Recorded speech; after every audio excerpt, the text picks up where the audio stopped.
Yeah. Anyway, Steve, you probably don't know what this is really what I was about to say. This soil is not typical Carneros.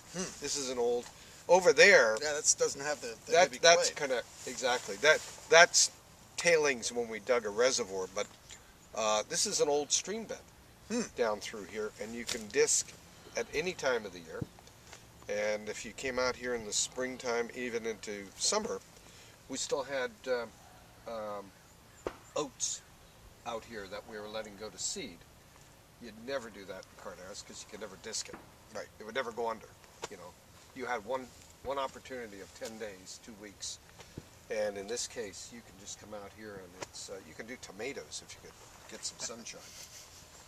It's just a wonderful, and it the bottom line is it drains exceedingly well, and the airflow, right off the Petaluma Gap. You come out at night, it's you usually never come out here at night, but at night it's just gentle breeze. Yeah. It's not Not like the Gap itself, where it's about no, 40 miles an yeah, hour. up there. Yeah, exactly. This actually may be working now. Oh, okay. You're Well, on again. then I'm on again.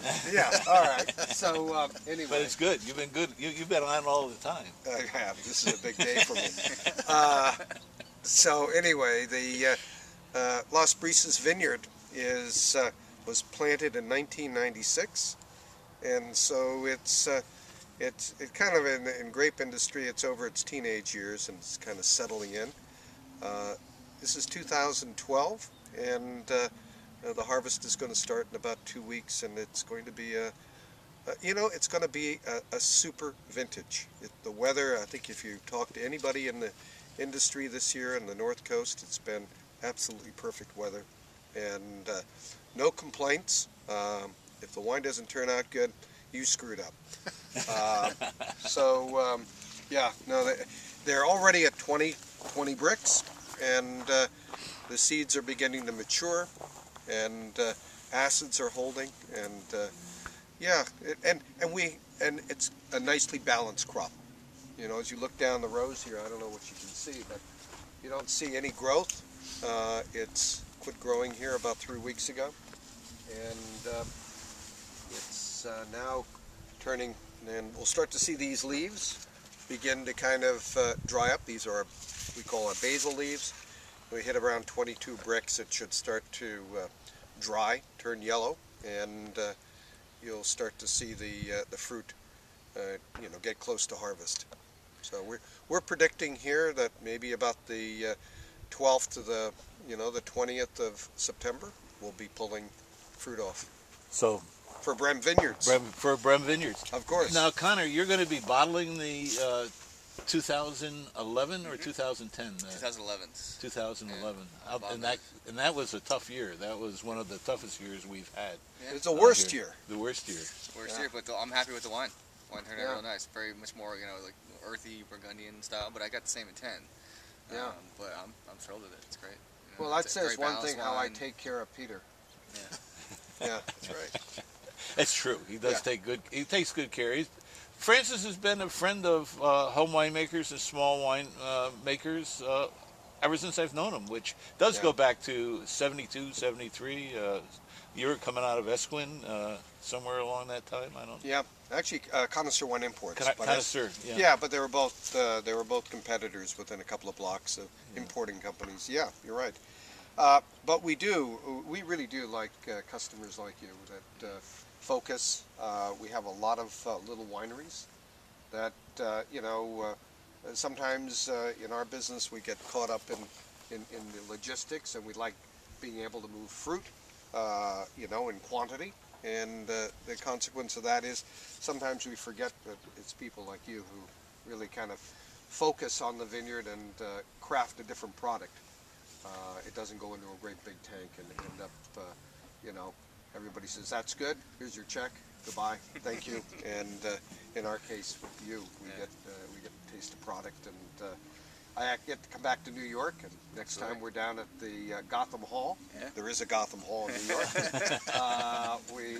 We'll You got to bring a bottle. Absolutely. You Well, walk yeah. in the door with one There we instead go. of walking out.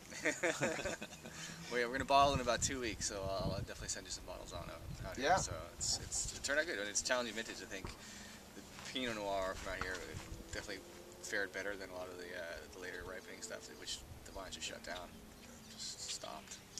Yeah, it was a long season, and as I was telling Steve before camera time here, that that last year was not a good year in terms of. We got in just under the before that rain. Well, we lucked out. It's not to throw a negative on it. I think we had some successes, but generally speaking, in the industry, the coolness stayed way too long, and the hang time was way too long. We got it off, especially up in here because the ground drains well. But in other parts of our vineyard operations, things just hung out too long. Yeah. And that's probably true of most of California. So. Well, we're not necessarily waiting for the 28, 27 sugar either. Yeah, no, and that's another thing too, Peter. I greatly appreciate you actually want to make wines that one glass is you're not on the floor. Can't dance. You can't do anything. As I get older, I find out that 2 glasses of wine and I'm just about pretty mellow. That's at 13 too. That's at 13. Yeah. No, it's really exciting this year. I've been looking around and seeing this. Sorry about that. Let's get rid of this. Bye-bye. Yeah, looking at the season as compared to last year were exceptionally difficult. Cool summers, difficult, springs where we had rains during the flowering. This year, I'm really excited about it. I think it's going to be one of the better vintages in maybe 10, 15 years. And looking at the grapes, looking at the grapes right now, looking how even they are insofar as maturity, finishing up. And the sizing of the crop and the actual balance of the vine, which you and I were talking about earlier, making sure the vine's balanced to the crop and everything's sitting. I'm real excited. Everybody I've talked to, my vineyard back up in the Russian River Valley, I think is doing fantastic, and it's young. Okay. Yeah, it's only 5 years old. Just coming up. It's going to be your year. It's going to be my year. I'm real excited for that. No, that's wonderful. Yeah, no, I have not met a grower yet, and I was over in Solano County, over in Napa, last couple of days, and everybody is just excited. Yeah. And we're excited in the Northwest. Good God, miracles are happening. It's happening all over. We've got actually our grapes haven't sized up, but I'm looking at the Chardonnay, which we have a fairly light crop for, and they're smaller than your they're like this. They're just a handful. Just doesn't get beyond your palm. And I got a small hand. And that's the Chardonnay. The Pinot Noirs are smaller yet, and they're light. But we had a rainy spring, but it matured. And we didn't have any mildew or any other problems. And then we got into August, and then we had some 100-degree days, and it got hot and cleaned it up, and we're going to have a light crop, but it's going to be a great year up there. In the Willamette Valley, it's also light. We got competition, Steve. I know it. We got competition. Oh no, we're on it. But I like the idea of the two-fisted approach. Carneros, Columbia Gorge. There we go. That's it. Hey, listen, these seasons like this don't come along too often, so we should be happy. Actually, I started in 1970. I don't know, and you started around that 69. time, and you started 77. 77. So of all of our experiences, this is scary. shaping up as one of the best. 90 years plus.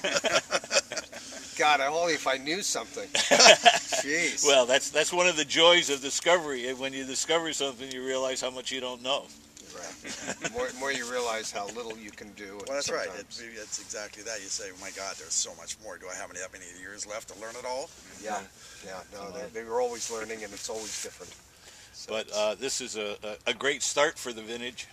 Oh, and I'm excited because when we were here, 3-4 weeks ago, everything looked good. You know, certainly the place looked well, but the grapes seemed to have just really matured and come on in an exciting I think after way. the last 2 years, looking at it, you kind of stand back and you go, "Ooh, it looks good," but boy, what's going to happen? Let's, now seeing it here, seeing how the grapes are sizing up and the colors and even the flavors. I'm excited about the flavors. That's what blew me out when I tasted them. I wasn't ready for that. They're already there, and just thinking another 3 weeks, they're going to be phenomenal.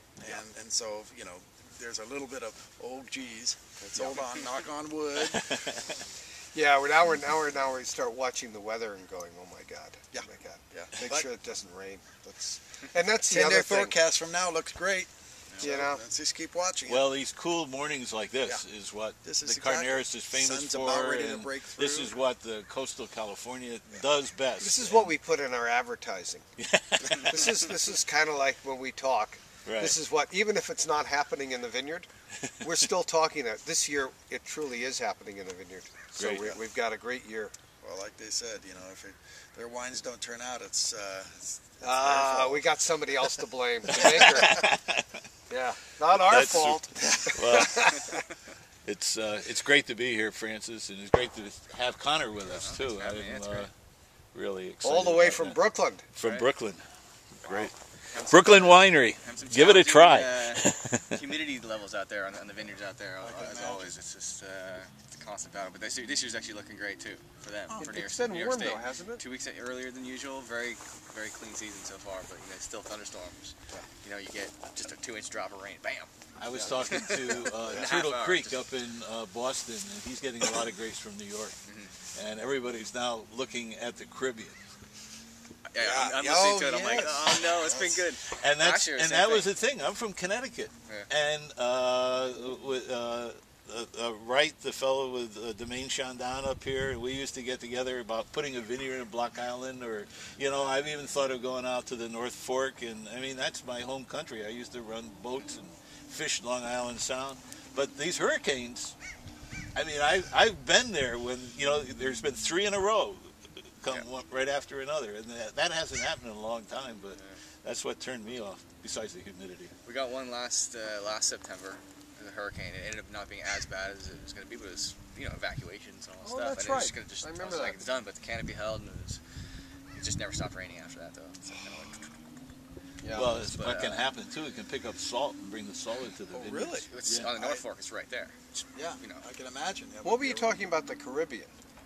Because there's a storm coming in now. I thought they're all the way out. There's 4 of them going out to Africa. I thought maybe you needed a consultant, and maybe I could get a job out there. Get a job out there. Hey, Raul!